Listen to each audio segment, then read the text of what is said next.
जिठानी। शांति अपने दो बेटों अर्नव और आरुष के साथ शांति से जीवन बिता रही थी, लेकिन शांति के पति सोहन से उसकी कभी कभार थोड़ी अनबन हो जाती थी। एक दिन शांति रोज की तरह सुबह का खाना बना रही थी, तभी दरवाजे की घंटी बजी। घंटी की आवाज सुनकर वो दरवाजे की ओर जाते हुए कहती है, अरे आती हूँ, कौन है, सब्र करो। शांति दरवाजा खोलती है तो देखती है कि उसके जेठ मोहनदास सामने खड़े होते हैं। वो सक पकाकर अपना घूंघट करती है और पैर छूकर कहती है, आइए आइए जेठ जी। कैसी हो शांति? जी मैं तो बिल्कुल ठीक हूँ, सब आपकी मेहरबानी है भाई साहब। शांति और मोहनदास की बातें सुनकर शांति का पति सोहन और उसके दोनों बेटे बाहर आ जाते हैं। अरे भैया राम राम, कैसे हो आप? राम राम भाई। अरे शांति ऐसे खड़ी खड़ी क्या देख रही हो? चाय कॉफी कुछ लेकर आओ, भैया आए हैं। शांति तेजी से रसोई की ओर आगे बढ़ती हुए कहती है, अरे मेरी माँ, गेट खोलने के चक्कर में मेरे तो चावल ही जल गए। वो दौड़ी दौड़ी रसोई में जाती है और देखती है कि सारे चावल जल गए हैं। वो दोबारा चावल बनाने में लग जाती है। इतने में सोहन आवाज लगाता है, अरे शांति, तुम्हारे चावल का रोना खत्म हो गया हो तो चाय ले आओ।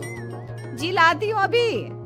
शांति जल्दी जल्दी चाय बनाती है और मोहनदास को चाय देती है। सब एक दूसरे की खैर खबर पूछते हुए चाय पीते हैं। चाय खत्म होती ही मोहनदास शांति की ओर देखते हुए मजाक में कहते हैं, शांति, अब तुम्हारी चाय में दम नहीं रहा, अब हमें चाय बनाने वाली बदलनी पड़ेगी।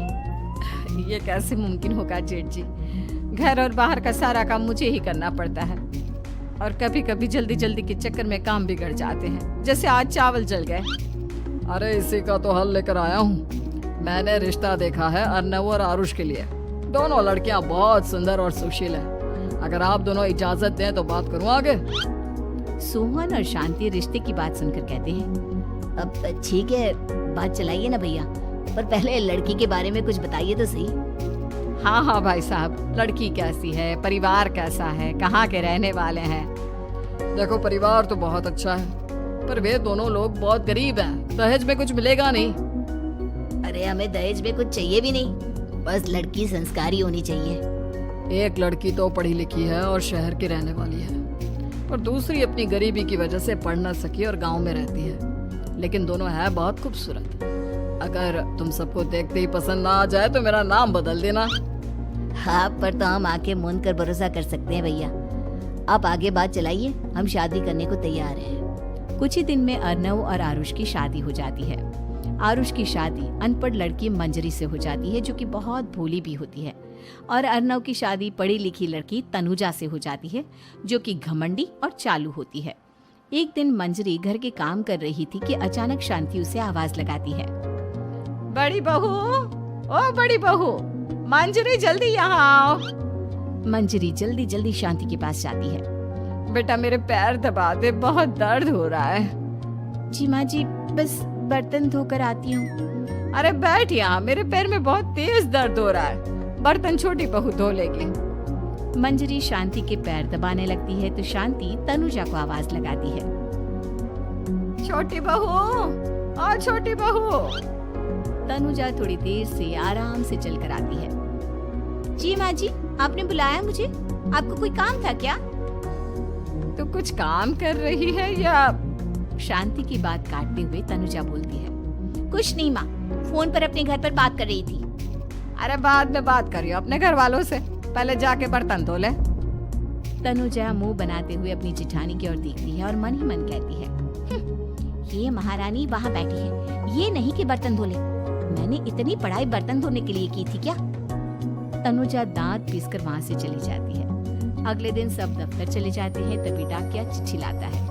शांति चिट्ठी लेकर मंजरी से कहती है, बड़ी बहू, जरा छोटी बहू को बुलाना, एक चिट्ठी आई है। मेरी तो आंखें कमजोर है तो मुझसे पढ़ा नहीं जाएगा। मंजरी तनुजा के पास जाकर कहती है, तनुजा, तुम्हें माँ जी बुला रही हैं। मुझ पर हुक्म मत चलाओ, काम बताओ काम। अरे मैंने तुम पर कहाँ हुक्म चलाया, और हुक्म चला भी दूंगी तो क्या हुआ? तुम तो मेरी छोटी बहन की तरह हो ना। तुम जैसी अनपढ़, जाहिल और गांव की गवार मेरी बहन नहीं हो सकती।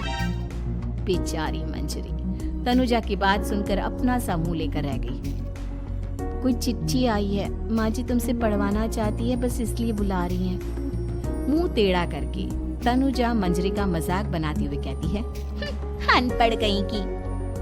तनुजा का ऐसा बर्ताव देखकर बड़ी बहू बहुत दुखी होती है। तनुजा को अपनी पढ़ाई का घमंड इतना हो गया कि अब वो घर के कोई काम नहीं करती और अपनी जिठानी का मजाक बनाती रहती। तनुजा का ये बर्ताव अब उसकी सास को भी नजर आने लगा था।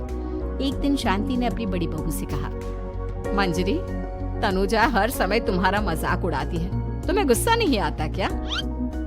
आता तो है माँ जी, लेकिन मैं क्या करूँ? जब भी उसे कुछ बोलती हूँ वो और भी जली कटी बातें मुझे सुनाकर चली जाती है। मैं उसे अपनी छोटी बहन की तरह प्यार करती हूँ, लेकिन उसके दिल में मेरे लिए कोई इज्जत नहीं। बहू, तूने वो कहावत सुनी है, जुल्म करने वाले से ज्यादा जुल्म सहने वाला अपराधी होता है। मंजरी अपनी सास का इशारा समझ जाती है। वो अपनी देवरानी को सबक सिखाने की ठान लेती है और एक दिन शांति अपनी दोनों बहुओं के साथ बैठी थी तो शांति अपनी बड़ी बहू से पूछती है, अरे बहू, शाम होने को है, कुछ सोचा है क्या बनेगा खाने में? माँ जी, मेरे तो सर में बहुत दर्द है आज। मेरी प्यारी देवरानी ही कुछ अंग्रेजी खाना बनाकर खिलाएगी। सुना है पढ़े लिखे लोग अंग्रेजी खाना बहुत अच्छा बनाते हैं, क्यों तनुजा? इतना कहकर मंजरी अपनी सास की ओर देखकर मुस्कुराती। तनुजा अपनी तारीफ सुनकर बहुत खुश हो गई। इतने में शांति कहती है, ये तो सच बात है छोटी बहू, ये तो मैंने भी सुना है। हम भी पक गए हैं बड़ी बहू के हाथ का खाना खा खा कर। तनुजा, तुम्हारी माँ भी तो तुम्हारे खाने की बहुत तारीफ करती है, आज हमें भी खिला दो कुछ अच्छा सा बनाकर। शांति की बात सुनकर छोटी बहू और आसमान पर चढ़ गई, पर उसे ये कहाँ पता था कि उसकी सास और जेठानी उसे सबक सिखाना चाहती है। तनुजा अपनी तारीफ सुनकर खुश तो बहुत होती है, पर सोचने लगती है, मुझे तो कैसा भी खाना बनाना नहीं आता, अब मैं क्या करूँगी? अगर मैंने इनको सच बता दिया तो मेरी सारी इज्जत मिट्टी में मिल जाएगी। अरे छोटी बहू, क्या सोच रही हो? खिलाओगी ना अपने हाथ का अंग्रेजी खाना? छोटी बहू हाँ में सर हिला देती है। अचानक से उसके दिमाग में एक आइडिया आता है, मैं इंटरनेट से देखकर कुछ बना लेती हूँ, मेरी वाहवाही पूरे घर में हो जाएगी। मुझे कौन सा रोज रोज बनाना है। माँ जी, आज आप सबको ऐसा खाना खिलाऊंगी, ऐसा खाना खिलाऊंगी कि।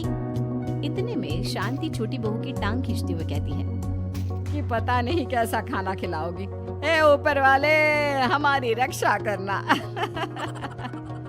इतना बोलकर शांति और मंजरी दोनों जोर जोर से हंसने लगते हैं। अब तनुजा रसोई घर में चली जाती है और खाने की तैयारी करने लगती है, पर उसे रसोई घर की चीजों के बारे में तो कुछ नहीं पता। जैसे तैसे सारी चीजें निकालती है और इंटरनेट पर देखकर खाना बनाती है। कुछ ही देर में सब लोग घर आ जाते हैं।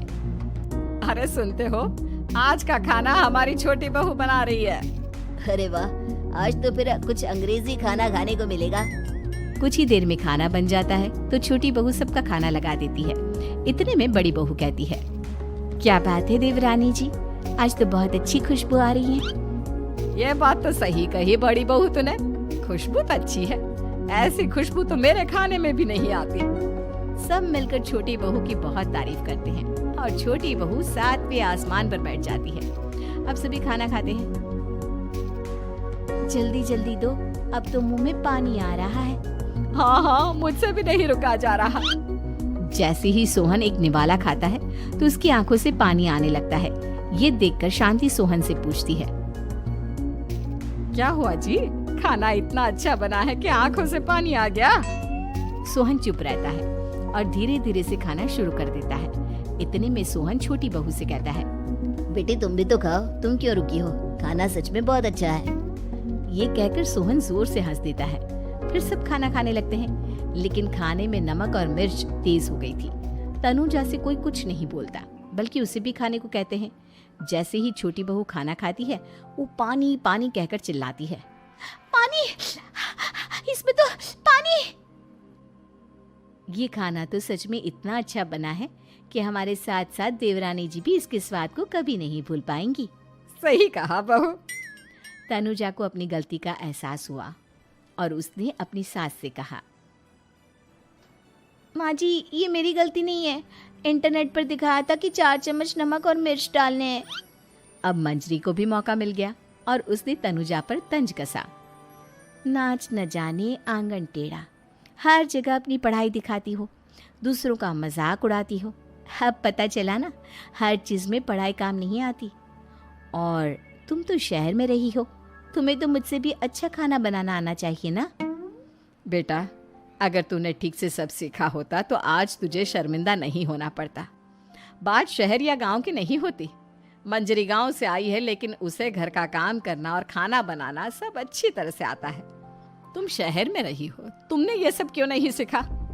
छोटी बहू सर नीचा कर सबसे माफ़ी मांगती है और बहुत शर्मिंदा होती है।